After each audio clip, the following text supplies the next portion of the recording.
Hello, I giving baboy na may rakpam. Nahanam pamas the Esorgi wapau tana bagida maglakpiba ang sigida magkatagachari. Agi prathna di nahan na takdi ba wapau ang sige mapal na Esorgi hina nungsiba amasung mahaki mi aduga mahaki singlup hina nungsiba sini. Diba na nahaki na pamda nolukchoning ba dudi nahan na takdi ba wapau asina. Nahan na nahaki singlup ta pipam thokpa nahaki commitment amasung nahaki singlup ki luching singi makapon pam thokpa adugi mahuti silhandigan. Adu ba wapau sige mapal na. Nakagising lupa hina nungsiba, nakagising lupa luching musing hina nungsiba, adu kwai maru oina, Esorgi matik mangalig na magtihingba punsi da chakot pa adu, eki prathanani. Ibang umaki wapaw, taminas.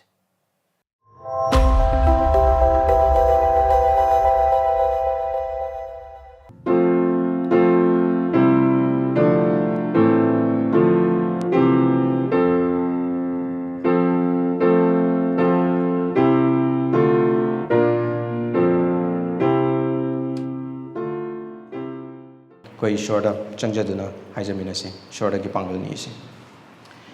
pai Esorna hana koi da nahaki wahi pinabiduna nahaki maramda khanghanna na bagidamata nahana koi da tambi ba sigidamata thagachabani nahaki wahi asi pinabidamata thagache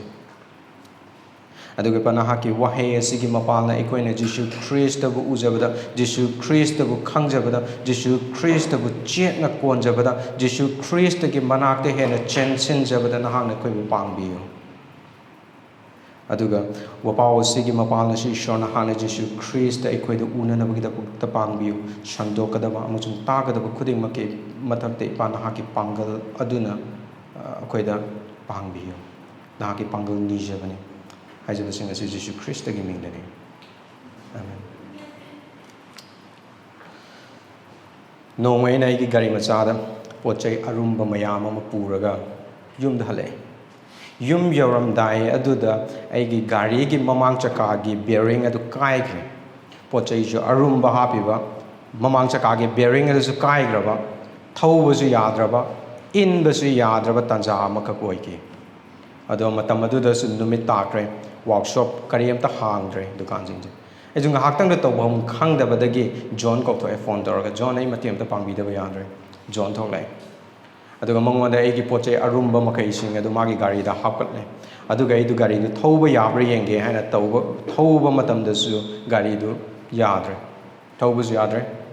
in ba su yadre ngaktang do isi tokong khangdre ade koi marup roman ningsing akre roman dai phone tore roman ai gari si yadre mamang chaka gi bearing si kai kre ai roman hai jai yani adu namdana thaujalo yani na hai ade fare mechanics amana yani hairamne na ju thaujal lagena nam pu da di thaujal namdana yum di hore mituma aba nongalaga workshop te gi gari do sem ge na in thokpa matam da di karem lengba yagidre lepaga dum laikre start taraga thauge haiba matam da ju dum maning chaka thangkalakpa gi firam da laikre dai ju tawam khangdre workshop pawe in thokpa yadraba gari adu dai kari tawgadab na khangdre chatna na ba thabak mayam amasu lai kari tawgadam no khangdre adudagi amuk roman da phone tore roman gari ji in basu yadre thau basu yadre ngarang dagi di hena ngasi ne hena sathi re na hai de mana so za kayam khalo no yani adum mamang chaka du phukto ga anak ba workshop am da adum sembiru chalo de mangon dagi di yani adum hai re engon dagi de aru ba phibam am adum oye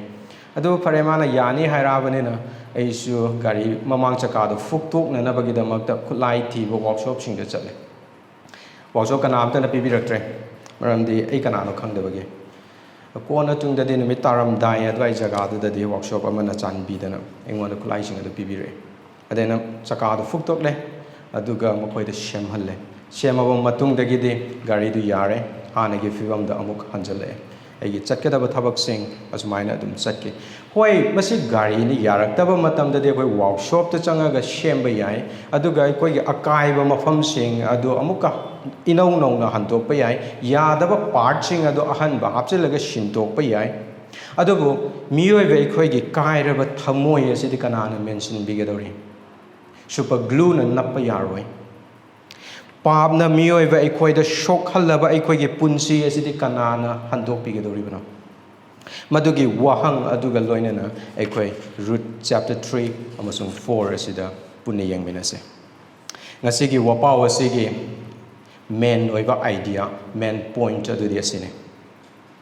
Esorna pinabiraba Handokpiba aduda asaga loinana thajabiyu.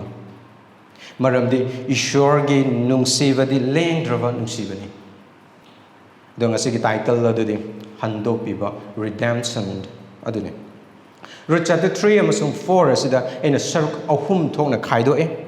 Saruk ahum asigi ahanba adude chapter 3 ge verse 1 dagina 18 fawda uwa fangani. Anishuba saruk aduna chapter 4 ge verse 1 dagina 17 fawda uwa fangani. Ado ahum suba saruk aduna chapter 4 ge verse 18 dagina 22 fawda uwa fangani. Koi mathang manaw naina saruk sing ase khoi yengminase. Ahan bigi saruk asida hari. Handokpiba aduda no lukpaga loinana changjo. Maramdi mahagna potha hanbigani. Chapter 3 ge verse 1 dagina 18 fawda adu uwa fangani. It's in announcing chapter 3 the hangdok tuna yengbiyo. Ruth chapter 3 adu the hangdok tuna yengbiyo. Aduga verse 1 adu da sumna haiduna lay.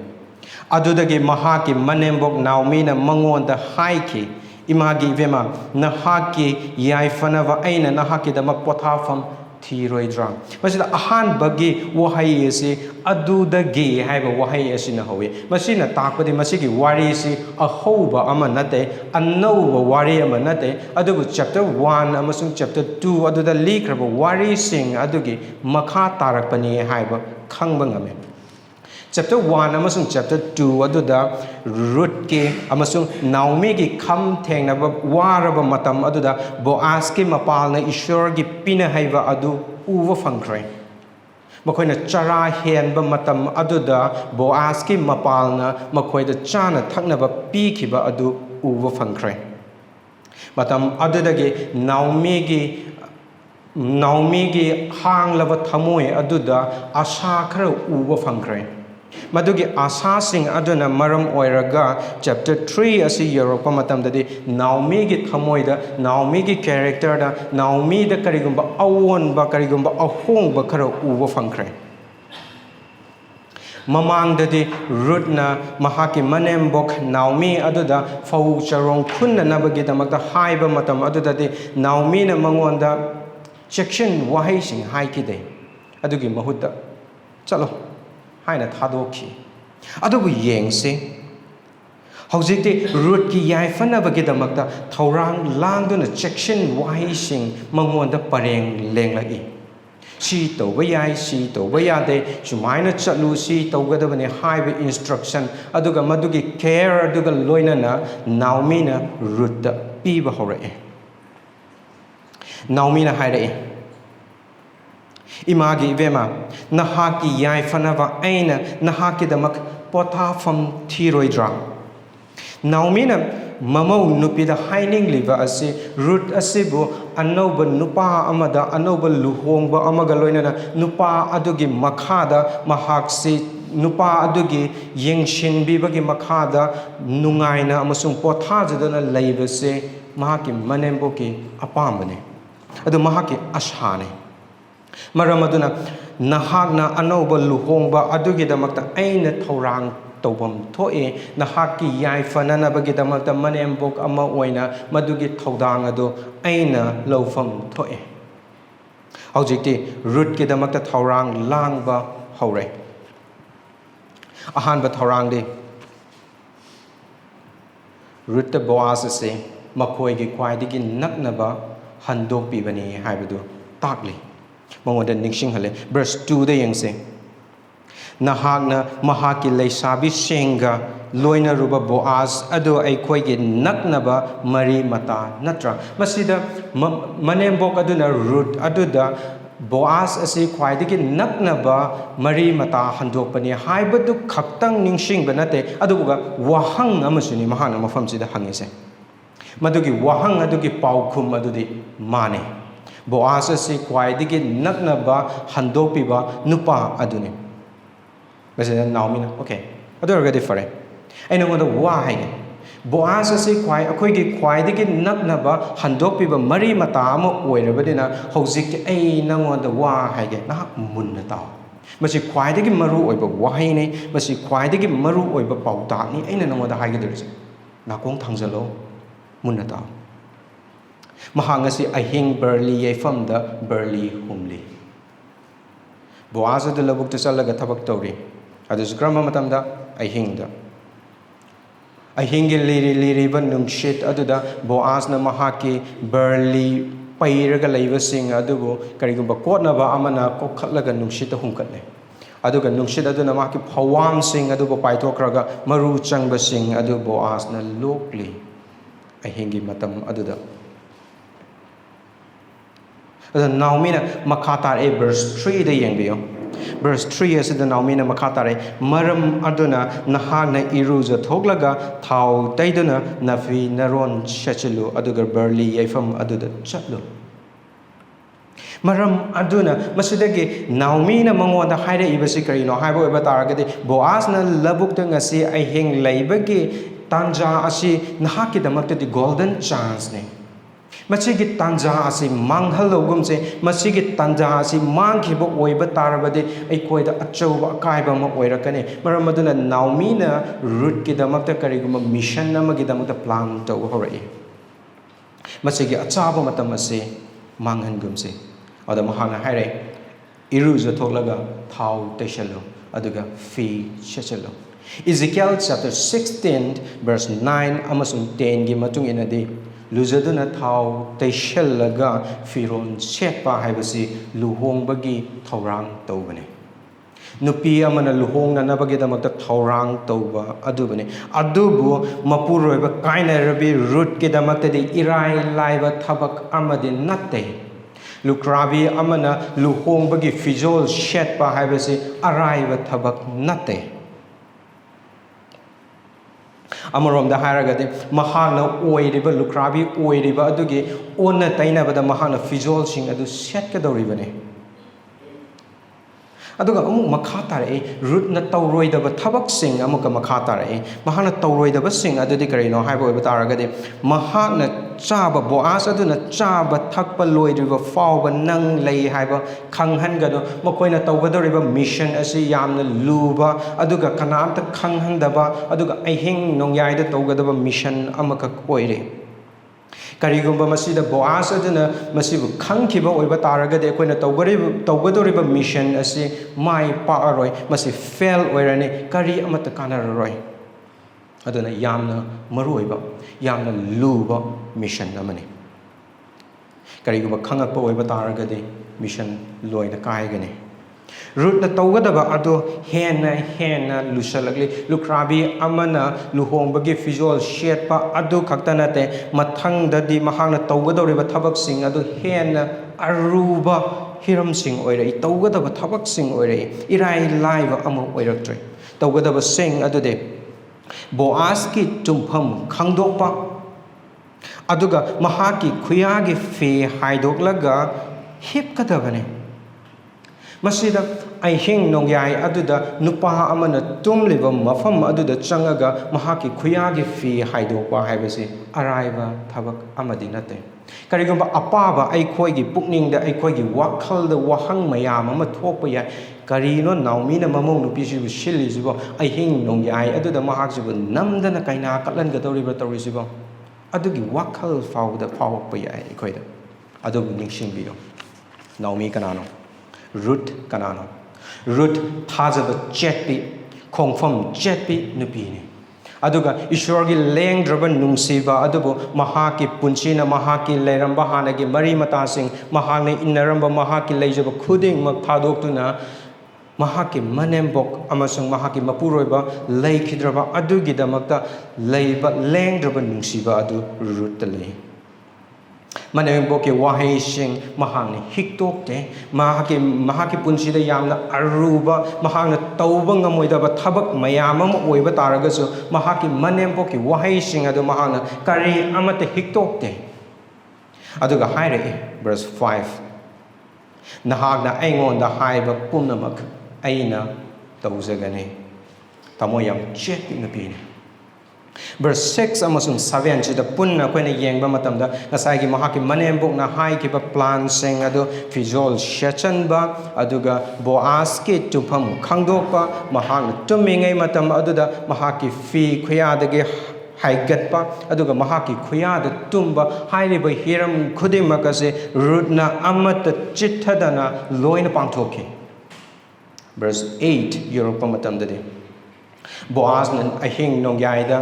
mikap tholakpa matamda natraga mahana yawalakpa matamda mahaki khuyada kanagumbi nupi ama leiramba matamda mahan khangprek khanga hange nang kanano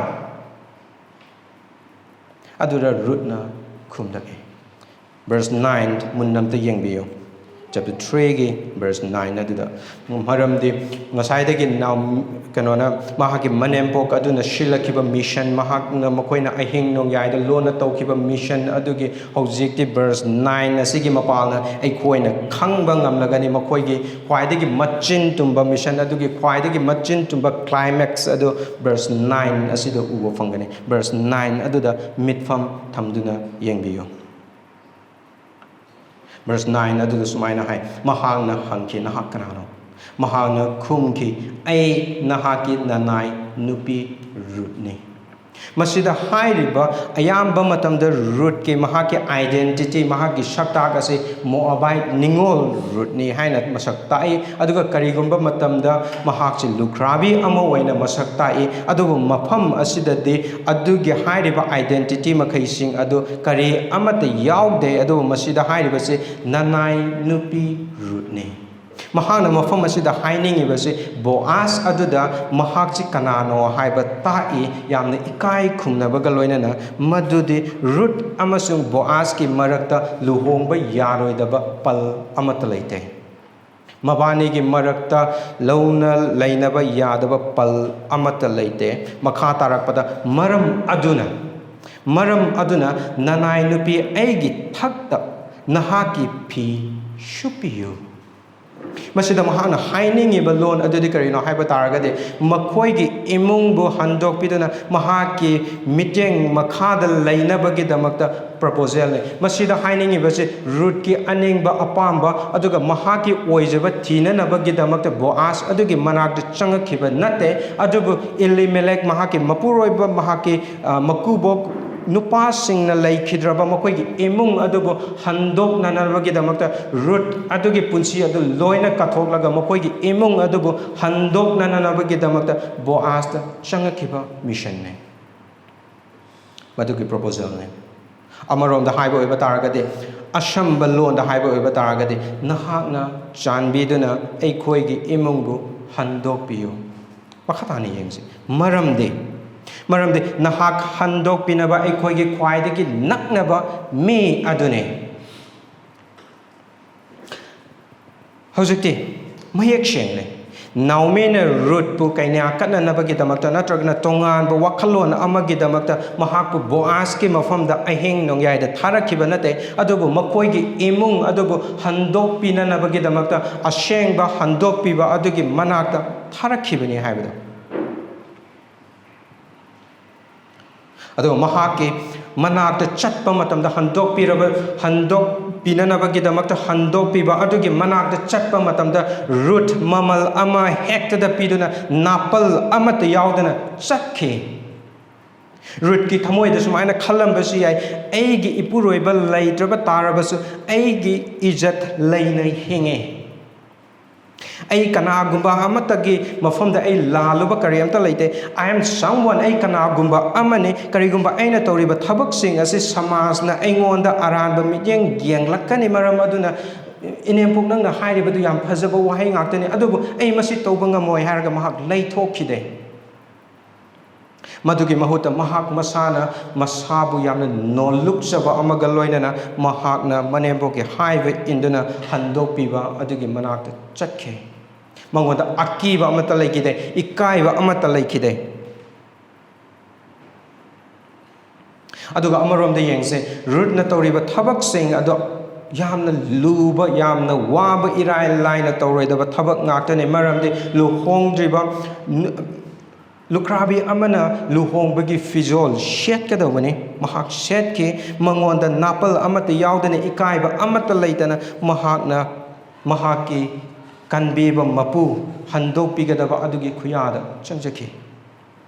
aduga makhoige khwaidagi mathau taba handok piba adubu haijaki mazuni jaki Boaznasu Ruthna Tauriba Matau Adu Kange, Maramaduna, Mahak Saude, Aduka, Ruth Adudas Tauriba Mowong Adu Mahana Yama Tukachana Kanba Adu Kande. Aduga Mahuta, Ruthna Tauriba Mowong Adu the Hena Penjera Meduga, Hida in, verse 10. Isanupi Jehovah Nahapu Yaifa Hanbishano, Maramdi. Lairaba natraga inak kunba naharol shingitung indaba asina nahangna ahobadagi utpat lengdraba nungsiba adugi hena akonbada ulle. Boaz na kange Esorgi oiba lengdraba nungsiba adu Ruth ki thawong aduna uthokli haiba.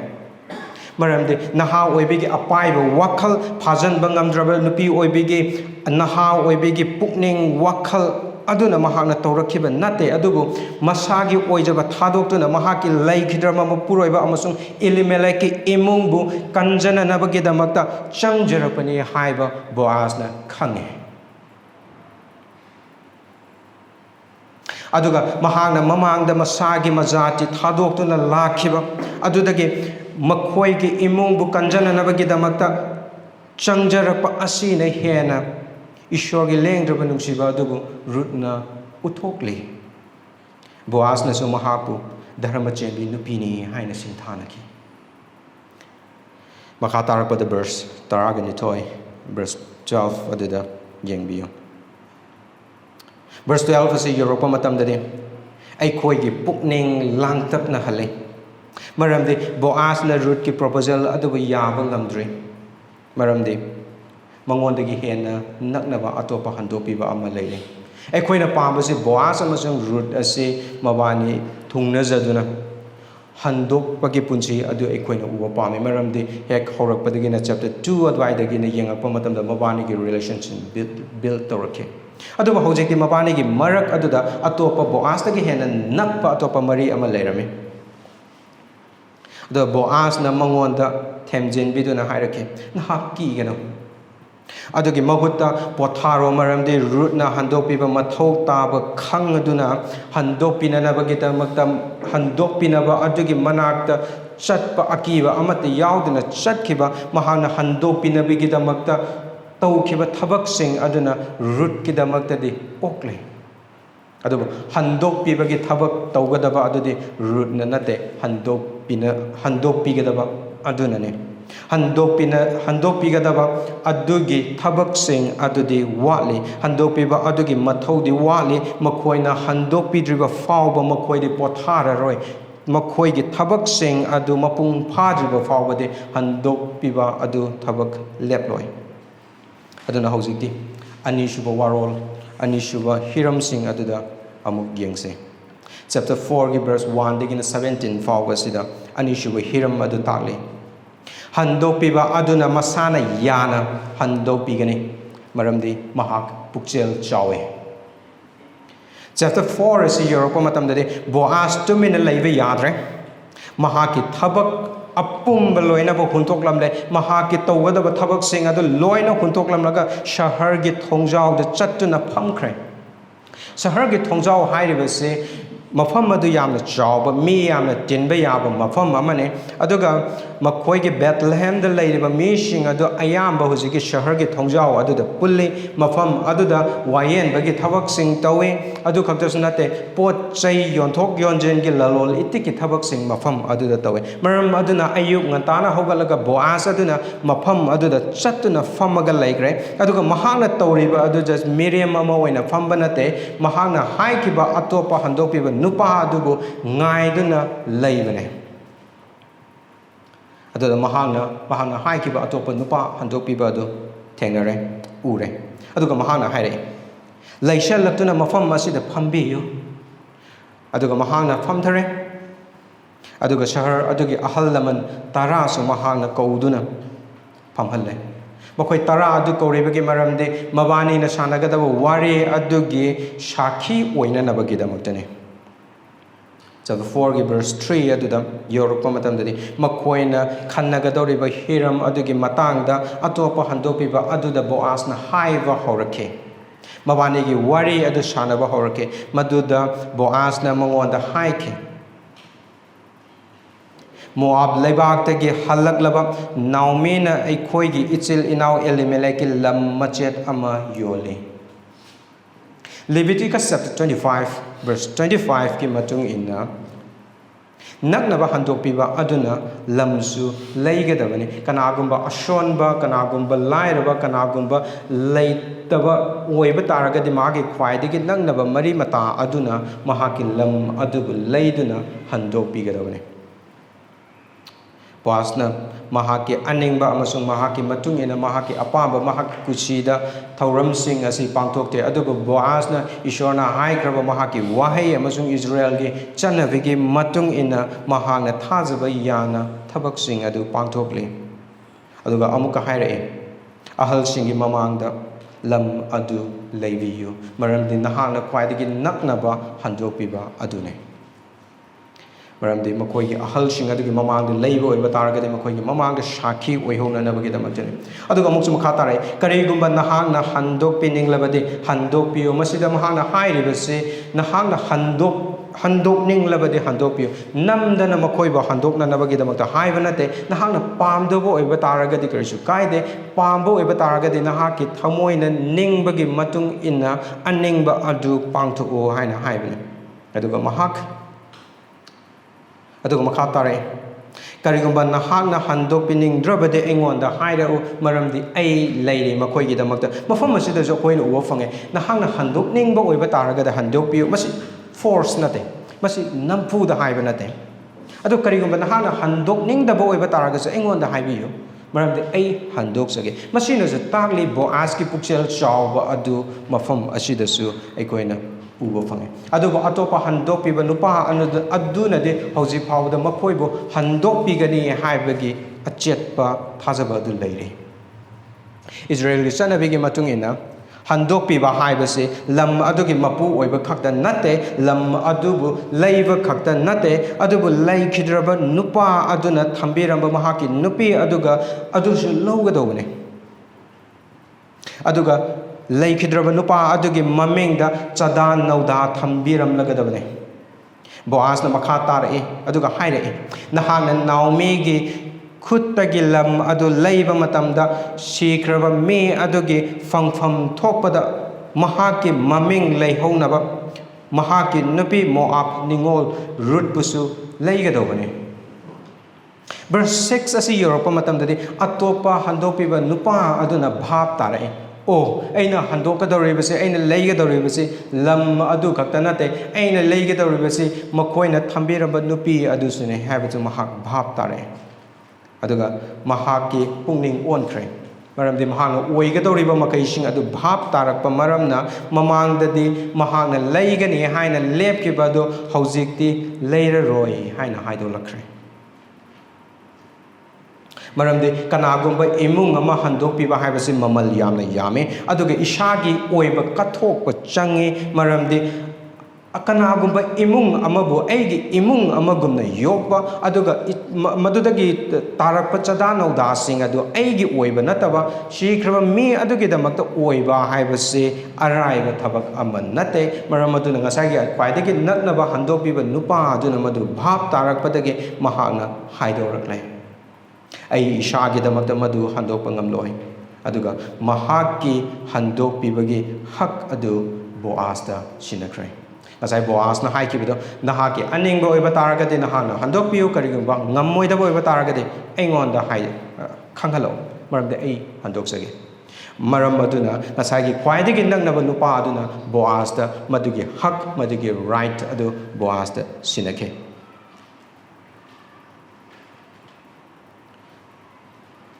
The verse 10 the Munna Yangbio. Verse 10 as it is mine hide on the lady. Verse 10 as Europa Matam the day. Chapter 4 verse 10 as it is mine hide on the lady. Adudagi Matakta Mahaki Machin Manau Sing Amasung Mahaki Pokna Fam Lamdamgi Tongjau Degi Shikraba Mahaki Ming Mutanaba Aduga Mahaki Pangpam Topada Shikraba Adugi Ming Lehonanaba Mahalon Ginupi Moab Ningol Rutpu Aigi Nupi Oinaba Aina Lairabane Ruth atopa jati ni Moabite ningol ni adugi su mathakta mahak lukrabi ni mahaki mapuroba laikhidre adugo hojikti handokpibagi mapalna anauba shaktak ama oire madugi anauba shaktak adudi mahak Boazki nupi oire Esorgi wasak pibagi imung da mahak su tinsile Ruth na chapter 3 verse 9 da pi shupiyu haina Boazki mafam da haija kibadugi paukhum hojiki fanglai aduga Naomi na chapter 1 gi verse 8 na koi gi napuroiba singi yum da chatuna na koi bu pothajana na bagi damakta tawkiba prarthana adugi paukhum hojik fanglai aduga Boaz na chapter 2 gi verse 12 ta haikiba matik saba mana adu hojikti Ruth na fanglai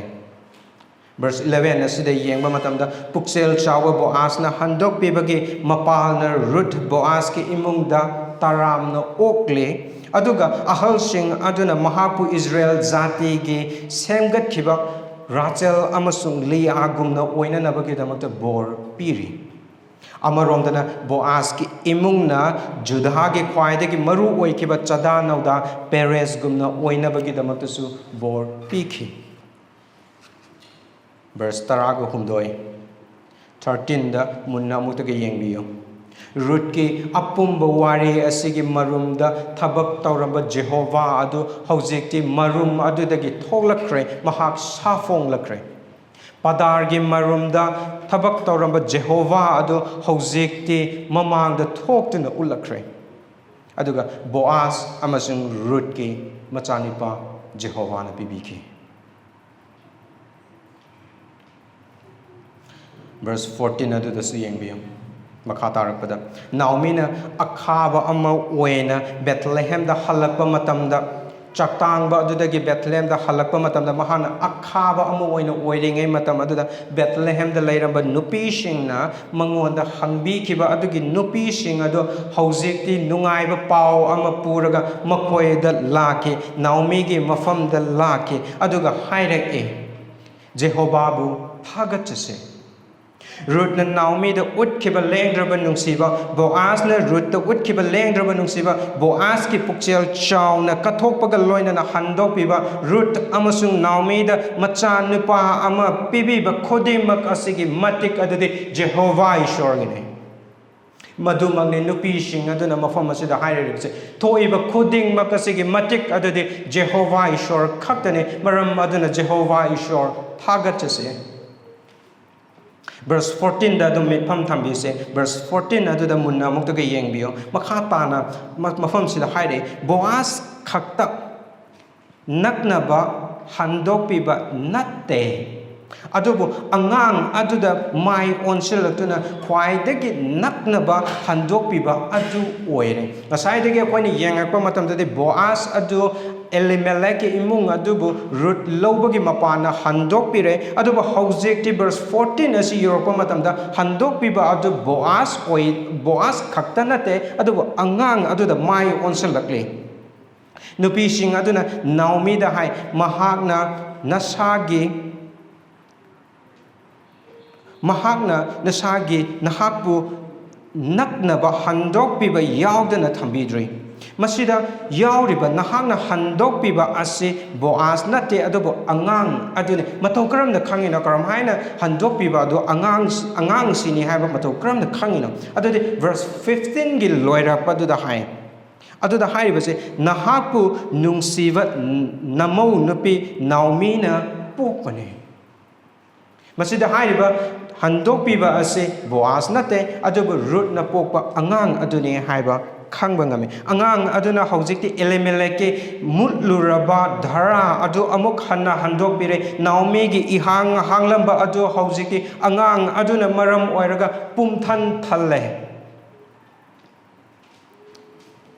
handokpiba adu Boaz na loidre aduga angang aduna su loidre adubu makoina achauba handokpiba aduda miteng thamhale aduna ahum suba sharuk aduda aikoi amuk yengminase ahum suba sharuk adu haibase Esorgi achauba handokpiba aduda miteng shana yengbiyo Esorgi achauba handokpiba aduda mideng shana yengbiyu. Verse 18 dagina 22 fawda uwa fangani. Verse 18 dagi adudagi yengbiyu Jacob na Judah da pikiba bor. Genesis ki chapter 49 ge verse 10 adudi yengbo iba taragadi wayen jay adu Judah dagi chathok loy hain pikiba wasak adugi chada naudada makoigi imung yauri mamang dadi Ruth na amasung Naomi na makoigi chada nauda shirakre hain khalamba adu makoigi asa leitre hain khalamba adu haujikti Esorna wasak pikiba dara adugi manungda makoi yauri Naomi na wakal the fav the kalu daba Israel ki ningtau Esorna wasak pikiba ningtau David ki mabok oirakle Israel ki puwari da David na Esorgi imung oiriba Israel bu yengnaba singe makutta ki handok pike David khakta nasu handok piba loidre Matthew ki lairik ta aikoi na uva fange madudi Jesu Christ Judah ki dahra dagi Boaz ki dahra dagi David ki dahra dagi achauba handok piba aduni haiba Maramdi verse 18 dagina yauriba paripuri singadu Matthew ki chapter 1 adu da yauriba Jesu Christ ki paripuri singaduga chap mane Ruth ki wari asina aikoi bu Esorgi achauba handokpiba aduda mitpham shana thamnanabagi damakta pukning chingshile Jesu adubu yengnanabagi damakta aikoi ki pukning Ruth ki lairik asidagi su chingshile Jesu Christ aikoi ge khwaidagi achauba naknaba handokpiba aduni maramdi mahak Esor oirabasu nang amasung aigumna mioiba oina shayolakhe nang amasung aigumna I tong haksang panke aduga nang aigi ipa ipu leibagumna mahak kisu leike adamna aikoi ge ahanba ipa ipu oikibagumna Jesu Christ gisu ahanba ipa ipu oike Anishuba maramde Jeshuna aikoi bo handokpiba ngame aduga handokpi ahanba Peter 1 Peter ki chapter 1 verse 18 ga 19 ga da sumna haidana lei nakoi gi napa napu dagi thangtharakpa aremba nachat nataw adudagi nakoi bu mangba yaba shana amasung lupa na handokpiba natte adubu ashoiba amasung amakpa leitaba yaw machagumlaba mamal yamlaba Christagi inane Nang amasung aina pap ta minai oiraga leibadagi Jesu ki mamal yamlaba pap yaudaba aduna nang amasung aibu handokpike ahumsuba maramde Jesu na aikoibu masana yazana handoke Mahak masana yaning ta cross ki awaba adubu khangning ta na mahak na satkide adugi mahuta masana yana machin kathok ta na machin khumjalaga masa kanjabagi mahuta mahak na cross adu tamna mahak ki thawai adu nang amasung aigi damakta shina na bagi damakta kathoke Marisuba maramde Jesu ki ina shinglup aikoibu leibiki nang amasung aikoi gi shinglup aikoi gi natte maramde Jesu Christ na aikoibu mahaki aduna leibikre koi gi shinglup as Jesu Christ gi aduna leibikre maram aduna aikoi gi natte aikoi gi shinglup aikoi gi natte aikoi gi shinglup Jesu Christ gi ne aduga mahak amuk laki gane shungshoi shoidana laki gane mahak na halakpa matamda aikoi bu mapung fana handokpi gane madugi achauba handokpiba aduda mitpham damduna thajaba yaba kaine ama oina mahak bu khaurang na ngaiminase maram maduna application marilei ahan badudi aikoi bu handokpiba Jesu Christ gi mamangda arotpa amat leitana amasung noluk na changjau karigumba thawai gi punchida hena aikoi na kanba matamda ꯑꯩꯈꯣꯏꯅ ꯌꯥꯝꯅ ꯊꯋꯥꯏꯗ ꯆꯥꯎꯈꯠꯂꯦ ꯍꯥꯏꯅ ꯈꯟꯕ ꯃꯇꯝꯗ Bible ꯇꯣꯏꯅ ꯄꯥꯕ ꯄ꯭ꯔꯊꯅꯥ ꯇꯣꯏꯅ ꯇꯧꯕ ꯆꯔꯆ ꯆꯥꯡ ꯅꯥꯏꯅ ꯀꯥꯕ ꯁꯤꯡꯂꯨꯞꯀꯤ ꯏꯆꯤꯜ ꯏꯅꯥꯎꯁꯤꯡꯒ ꯄꯨꯛꯅꯤꯡ ꯊꯧꯒꯠꯅꯗꯨꯅ ꯂꯩꯔꯤꯉꯩꯗꯗꯤ ꯑꯩꯈꯣꯏꯅ ꯖꯤꯁꯨꯕꯨ ꯌꯥꯝꯅ ꯊꯥꯒꯠꯄꯗ ꯄꯨꯛꯅꯤꯡ ꯍꯔꯥꯎꯖꯕ ꯏꯁꯣꯔꯕꯨ ꯈꯨꯔꯨꯝꯕꯗ ꯌꯥꯝꯅ ꯅꯨꯡꯉꯥꯏꯕꯒ ꯂꯣꯏꯅꯅ ꯈꯨꯔꯨꯝꯃꯤ ꯃꯗꯨꯒꯤ ꯃꯇꯝ ꯑꯗꯨꯗ ꯏꯁꯣꯔꯅꯁꯨ ꯑꯩꯈꯣꯏꯒꯤ ꯍꯥꯏꯖꯕ ꯑꯗꯨ ꯇꯥꯕꯤꯒꯅꯤ ꯍꯥꯏꯅ ꯈꯟꯕ ꯃꯇꯝꯁꯤꯡ ꯑꯗꯨꯝ ꯌꯥꯎꯏ ꯍꯣꯏ ꯃꯗꯨ ꯑꯐꯕꯅꯤ ꯈ꯭ꯔꯤꯁꯇꯤꯌꯥꯟꯒꯤ ꯑꯐꯕ ꯄꯨꯟꯁꯤꯅꯤ ꯑꯗꯨꯕꯨ ꯃꯗꯨꯒꯤ ꯄꯨꯟꯁꯤ ꯑꯗꯨꯅ ꯀꯔꯤꯒꯨꯝꯕ ꯅꯥꯊꯩꯔꯒ ꯑꯇꯣꯞꯄ ꯄꯨꯟꯁꯤ ꯑꯃꯗ ꯈꯨꯗꯣꯡꯊꯤꯕ ꯌꯥꯕ ꯄꯨꯟꯁꯤ ꯃꯌꯥꯝ ꯑꯃꯗ ꯂꯝꯖꯤꯡꯂꯛꯄ ꯌꯥꯏ ꯃꯗꯨꯗꯤ ꯊꯋꯥꯏꯒꯤ ꯅꯥꯄꯜ ꯃꯌꯥꯝ ꯑꯃ ꯀꯥꯔꯛꯄ ꯌꯥꯏ sense of deserving ꯑꯩꯅ ꯏꯁꯣꯔꯒꯤ ꯃꯐꯝꯗ ꯕꯥꯏꯕꯜ ꯃꯌꯥꯝ ꯑꯃ ꯄꯥꯔꯦ ꯄ꯭ꯔꯊꯅꯥ ꯃꯌꯥꯝ ꯑꯃ ꯇꯧꯔꯦ ꯏꯆꯤꯜ ꯏꯅꯥꯎꯁꯤꯡꯒꯤ ꯃꯔꯛꯇ ꯅꯨꯡꯁꯤꯕ ꯃꯌꯥꯝ ꯑꯃꯗꯨ ꯂꯩꯔꯦ ꯃꯔꯝ ꯑꯗꯨꯅ ꯑꯩ ꯀꯔꯤꯒꯨꯝꯕ ꯈꯔꯗꯤ ꯐꯪꯐꯝ ꯊꯣꯛꯏꯅ ꯍꯥꯏꯅ the sense of deserving ꯃꯈꯩꯁꯤꯡ ꯑꯗꯨ ꯍꯦꯟꯅ ꯍꯦꯟꯒꯠꯂꯛꯄ ꯌꯥꯏ ꯑꯗꯨꯒ ꯀꯔꯤꯒꯨꯝꯕ ꯃꯇꯝꯗ ꯏꯁꯣꯔꯒꯤ ꯃꯃꯥꯡꯗ ꯑꯩꯈꯣꯏꯒꯤ ꯄꯥꯞ ꯑꯁꯤ ꯐꯥꯎꯕ ꯂꯣꯠꯁꯤꯜꯂꯛꯄ ꯌꯥꯏ ꯃꯔꯝꯗꯤ ꯏꯁꯣꯔꯒꯤ ꯃꯃꯥꯡꯗ ꯑꯐꯕ ꯁꯥꯅꯅꯕꯒꯤꯗꯃꯛꯇ ꯑꯩꯒꯤ ꯄꯥꯞꯁꯤꯡ ꯑꯗꯨꯕꯨ ꯏꯁꯣꯔꯒꯤ ꯃꯃꯥꯡꯗ ꯐꯥꯎꯕ ꯂꯣꯠꯂꯛꯄ ꯌꯥꯏ ꯀꯔꯤꯒꯨꯝꯕ ꯃꯇꯝꯗ ꯑꯩꯈꯣꯏꯒꯤ ꯊꯃꯣꯏ ꯈꯣꯏꯔꯥꯡ ꯈꯣꯏꯁꯥꯎꯅꯕ ꯃꯇꯝꯁꯤꯡ ꯂꯩ ꯃꯇꯩ ꯃꯅꯥꯎꯁꯤꯡꯒꯤ ꯌꯨꯝ ꯄꯥꯜꯂꯕꯁꯤꯡ ꯏꯃꯨꯡ ꯃꯅꯨꯡꯁꯤꯡꯗꯗꯤ ꯃꯇꯩ ꯃꯅꯥꯎꯒꯤ ꯃꯔꯛꯇ ꯄꯨꯛꯅꯤꯡ ꯇꯤꯟꯅꯔꯛꯇꯕ ꯑꯗꯨꯒ ꯏꯆꯤꯜ ꯏꯅꯥꯎꯁꯤꯡꯒꯤ ꯃꯔꯛꯇ ꯄꯨꯛꯅꯤꯡ ꯇꯤꯟꯅꯔꯛꯇꯕ ꯃꯇꯝꯁꯤꯡ ꯑꯗꯨꯝ ꯌꯥꯎꯏ ꯈꯣꯏꯔꯥꯡ ꯈꯣꯏꯁꯥꯎꯅꯕ ꯃꯇꯝꯁꯤꯡ ꯌꯥꯎꯏ ꯑꯗꯨ ꯈꯛꯇ ꯅꯠꯇꯦ ꯑꯇꯟꯕꯅ ꯈꯨꯗꯨꯝ ꯆꯟꯕ ꯄꯨꯟꯁꯤꯒꯤ ꯃꯇꯝꯁꯤꯡ ꯑꯗꯨም ꯌꯥꯎꯏ ꯑꯩꯈꯣꯏꯅ ꯑꯣꯏꯍꯟꯅꯤꯡꯕ ꯑꯗꯨ ꯑꯣꯏꯔꯛꯇꯕ ꯃꯇꯝꯗ ꯊꯃꯣꯏ ꯀꯥꯏꯕ ꯃꯇꯝꯁꯤꯡ ꯑꯗꯨꯝ ꯌꯥꯎꯏ ꯇꯨꯡꯒꯤꯗꯃꯛꯇ ꯈꯟꯕꯗ ꯑꯩꯈꯣꯏꯒꯤ ꯄꯨꯛꯅꯤꯡ ꯂꯩꯇꯥꯗꯕꯁꯤꯡ ꯑꯗꯨꯝ ꯌꯥꯎꯏ ꯅꯍꯥꯁꯤꯡꯅꯁꯨ ꯑꯗꯨꯝ ꯃꯁꯤꯒꯤ ꯄꯨꯟꯁꯤꯁꯤꯗ ꯑꯗꯨꯝ ꯊꯦꯡꯅꯔꯝꯕ ꯌꯥꯏ ꯄꯩꯁꯥ ꯊꯣꯛꯄ ꯊꯕꯛ ꯑꯃ ꯇꯧꯍꯧꯗ꯭ꯔꯕꯗꯤ ꯑꯩ ꯀꯔꯝꯅ ꯑꯩꯒꯤ ꯐ꯭ꯌꯨꯆꯔꯗ ꯀꯔꯤ ꯑꯣꯏꯒꯅꯤ ꯍꯥꯏꯅ ꯈꯟꯕ ꯑꯗꯨꯒ ꯍꯧꯖꯤꯛ ꯑꯦꯛꯁꯄꯦꯛ ꯇꯧꯔꯤꯕꯁꯤꯡ ꯑꯁꯤꯅ ꯀꯔꯝꯕ ꯗꯣꯛꯇꯔꯗ ꯀꯔꯝꯕ ꯍꯣꯁꯄꯤꯇꯥꯜꯗ ꯆꯠꯂꯒ ꯀꯗꯥꯏꯗꯒꯤ ꯄꯩꯁꯥꯅ ꯑꯩꯈꯣꯏ ꯍꯧꯖꯤꯛ ꯑꯦꯛꯁꯄꯦꯛ ꯇꯧꯔꯤꯕ ꯑꯁꯤꯕꯨ ꯀꯔꯝ ꯍꯥꯏꯅ ꯑꯉꯥꯡ ꯎꯅꯒꯗꯧꯔꯤꯕꯅꯣ ꯍꯥꯏꯅ ꯈꯟꯕꯁꯤꯡ ꯑꯗꯨꯝ ꯌꯥꯎꯏ ꯑꯗꯨꯒ ꯑꯩꯈꯣꯏꯒꯤ ꯏꯅꯥꯎꯅꯨꯄꯥꯁꯤꯡ ꯂꯨꯍꯣꯡꯒꯗꯧꯕ ꯊꯧꯔꯥꯡ ꯇꯧꯔꯤꯕꯁꯤꯡ ꯑꯁꯤꯅ ꯃꯈꯣꯏꯅ ꯂꯨꯍꯣꯡꯕꯒꯤ ꯃꯇꯝ ꯑꯗꯨꯅ ꯑꯩꯈꯣꯏꯅ ꯀꯗꯥꯏꯗꯒꯤ ꯃꯇꯦꯡ ꯄꯥꯡꯒꯗꯧꯔꯤꯕꯅꯣ ꯀꯔꯝ ꯍꯥꯏꯅ ꯇꯧꯔꯛꯀꯗꯣꯏꯅꯣ ꯍꯥꯏꯕꯒꯤ ꯆꯔꯥꯡꯅꯕ ꯂꯥꯡꯇꯛꯅꯕꯁꯤꯡ ꯑꯩꯈꯣꯏ ꯑꯗꯨꯝ ꯌꯥꯎꯏ ꯑꯩꯈꯣꯏ ꯈꯨꯗꯤꯡꯃꯛ ꯍꯥꯏꯔꯤꯕ ꯍꯤꯔꯝꯁꯤꯡ ꯑꯁꯤꯗ ꯈꯣꯏꯔꯥꯡ ꯈꯣꯏꯁꯥꯎꯅꯕ ꯑꯇꯟꯕ ꯅꯤꯡꯕ ꯀꯥꯏꯕ ꯄꯨꯛꯅꯤꯡ ꯂꯥꯡꯇꯛꯅꯕ ꯈꯨꯗꯤꯡꯃꯛ ꯑꯁꯤ ꯑꯩꯈꯣꯏ ꯍꯤꯔꯝ ꯑꯃ ꯅꯠꯇ꯭ꯔꯒ ꯍꯤꯔꯝ ꯑꯃꯗ ꯑꯩꯈꯣꯏ ꯂꯣꯏꯅ ꯊꯦꯡꯅꯕ ꯉꯥꯛꯇꯅꯤ ꯏꯆꯤꯜ ꯏꯅꯥꯎꯁꯤꯡ ꯍꯥꯏꯔꯤꯕ ꯍꯤꯔꯝꯁꯤꯡ ꯑꯁꯤꯒ ꯂꯣꯏꯅꯅ ꯖꯤꯁꯨ ꯈ꯭ꯔꯤꯁꯇꯒꯤ ꯃꯐꯝꯗ ꯆꯦꯟꯁꯤꯜꯂꯨ ꯑꯔꯣꯠꯄ ꯑꯃꯠꯇ ꯊꯝꯕꯤꯒꯅꯨ ꯃꯔꯝꯗꯤ ꯃꯍꯥꯛ ꯑꯩꯈꯣꯏꯕꯨ ꯍꯟꯗꯣꯛꯄꯤꯕ ꯄꯨꯛꯆꯦꯜ ꯆꯥꯎꯕ ꯑꯗꯨꯅꯤ ꯃꯉꯣꯟꯗ ꯑꯩꯈꯣꯏꯒꯤ ꯑꯋꯥꯕ ꯄꯣꯠꯂꯝꯁꯤꯡ ꯑꯗꯨꯒ ꯂꯣꯏꯅꯅ ꯃꯉꯣꯟꯗ ꯆꯦꯟꯁꯤꯟꯕꯤꯌꯨ ꯊꯃꯣꯏ ꯀꯥꯏꯕ ꯃꯇꯝꯗ ꯑꯩꯁꯤ ꯊꯃꯣꯏ ꯀꯥꯏꯕꯁꯤꯅ ꯃꯔꯝ ꯑꯣꯏꯔꯒ ꯖꯤꯁꯨ ꯈ꯭ꯔꯤꯁꯇꯅ ꯑꯩꯕꯨ ꯑꯦꯛꯁꯦꯞ ꯇꯧꯕꯤꯔꯣꯏ ꯍꯥꯏꯅ ꯈꯟꯕꯤꯒꯅꯨ ꯊꯃꯣꯏ ꯀꯥꯏꯔꯤꯕ ꯑꯗꯨꯒ ꯂꯣꯏꯅꯅ ꯖꯤꯁꯨ ꯈ꯭ꯔꯤꯁꯇꯒꯤ ꯃꯅꯥꯛꯇ ꯆꯦꯟꯁꯤꯜꯂꯨ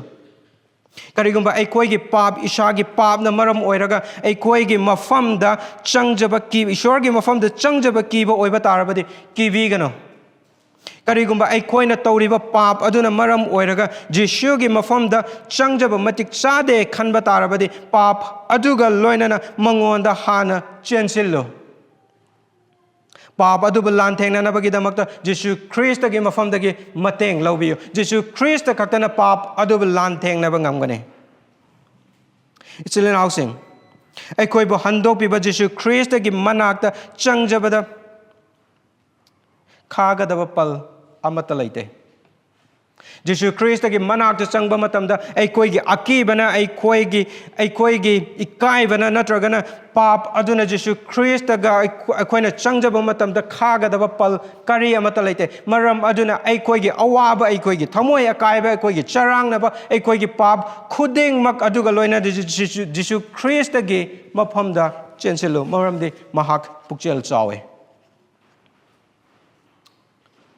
ꯑꯅꯤꯁꯨꯕꯗ ꯍꯟꯗꯣꯛꯄꯤꯔꯕ ꯑꯩꯈꯣꯏꯅ ꯑꯇꯣꯞꯄꯁꯤꯡꯕꯨ ꯍꯟꯗꯣꯛꯄꯤꯅꯕ ꯂꯝꯕꯤ ꯑꯣꯏꯌꯨ ꯏꯆꯤꯜ ꯏꯅꯥꯎꯁꯤꯡ ꯑꯩꯈꯣꯏ ꯖꯤꯁꯨ ꯈ꯭ꯔꯤꯁꯇꯒꯤ ꯏꯅ ꯄꯥꯞꯀꯤ ꯃꯤꯅꯥꯏ ꯑꯣꯏꯔꯝꯕꯗꯒꯤ ꯍꯟꯗꯣꯛꯄꯤꯈ꯭ꯔꯦ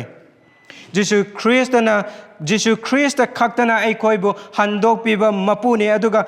ꯍꯟꯗꯣꯛꯄꯤꯔꯕ ꯑꯩꯈꯣꯏꯅ ꯑꯇꯣꯞꯄ ꯃꯤꯁꯤꯡꯕꯨ ꯍꯟꯗꯣꯛꯅꯅꯕꯒꯤꯗꯃꯛꯇ ꯂꯝꯕꯤ ꯑꯣꯏꯕꯤꯌꯨ ꯃꯗꯨꯒꯤꯗꯃꯛꯇ ꯑꯩꯈꯣꯏꯅ ꯄꯥꯝꯕꯩ ꯑꯣꯏꯕꯤꯌꯨ ꯃꯔꯝ ꯑꯗꯨꯅ ꯍꯟꯗꯣꯛꯄꯤꯕ ꯐꯪꯂꯕ ꯑꯩꯈꯣꯏꯅ ꯁꯤꯡꯂꯨꯞꯇ ꯖꯤꯁꯨꯒꯤ kathok nungsiba adu uthokpa mathau tai Handokpiba fanglaba aikoina Jisu Christ Jisu gi kathokpa nungsiba adu amana amagi damakta haijabiba amana amabu mateng pangnaba amana amabu athoibani ningnaba amana amabu pukning thauganaba amana amagi pap lanthengnaba mateng pangnaba khudingmak asi atopa mishingna uraga Jisu gi handokpiba adubu khangjananabagi damakta lambini Aikoina afawo wapaugi mapalna shinglup asida amaga nungsinaba shinglup asida amaga pungning thoganaba sing adu uba matamda mapalda leiriba mishing aduna Jisu Christ gi afawo wapau adu shinglup asidagi ujananabagi pambaini asi kakta nate ichilinaw singna Atopa mishing da Jisu gi afawo wapau shandokpagi mapalna makhoina handokpiba phangnanabagi damakta lambini madugi pambai adusu aikhoine maramdi aikoi Jisu Christ na handokpikre aduga mishing adada afawo wapau shandokpiba khakta nate makhoida shandokkarba wapau sing adu tana nabagi damakta lambi pibiba adusu aikhoina makhoida Esorgi afawo wapau adu khangna nabagi damakta pambaine lairik piduna makhoida pahanna nabagi damakta piba aduna su pambaine resource pithoktuna makhoida pahanna nabagi damakta afawo wapau khangna nabagi damakta tawrakpa sing adusu madugi pambaine madu oibiyo ahum subda Aikoigi oiriba punsi adudagi mideng shana yengduna Esorgi achauba handokpiba aduda mitpham thambiyo Isinawsen aikoigi mideng kariguma matamda yamna nakna yengba maramna aikoigi awaba sing aduna hena chauna uraga Esorda leiriba asa adudi yamna pikna uba punsi sing adum yawe Adu Esorgi oiriba aduda Esorgi aduda aikoigi mideng shana thamduna Esorgi asa aduda hingmenase Aikoigi asadi Jisu Christ na amuk hanna laktuna aikoibu mapung fana handokpigani habase aikoigi asani mahaki ena leibikraba mahaki ena handokpikraba mahaki kainya oiraba aikoibu shuksoi shoidana lauba lakigani maduda mitpham thambiyo nomade aikoigi mitkipi nomade loikigani Aikoigi mitkipi punchi chupagi tagadaba nate nongma natraga nongmade aikoigi mitkipi kangkhigani loikigani aikoigi awaba maptam chupagi nate nongma natraga nongmade aikoigi awaba loinabak loikigani nupi amana mahaki mapuroibabu karam kanda lakadoribano haina khaurangna amasung thajaba yana asa amaga loinana ngaibagum nupi aduna aigi ipuroiba laklabade hojik aina thengnariba awaba sing asi loina koklagani ko haina khanduna ngaijabagum Jisuna suksoi shoidana lakadaba aduda mitpham thamduna thajaba yana ngaiminase marisuba aroibaduda maru mapangsing Jisuna nahakpu handokpiba pame karigumba nahakna papki minai oiduna leirabadi Jisu Christ na nahakpu paptagi handokpiba pame Jisu Christ pukchel chawi Jisu Christ da handokpibagi matik pumnamak mangonda lei Jisu Christ masana yajana nakhoigi damakta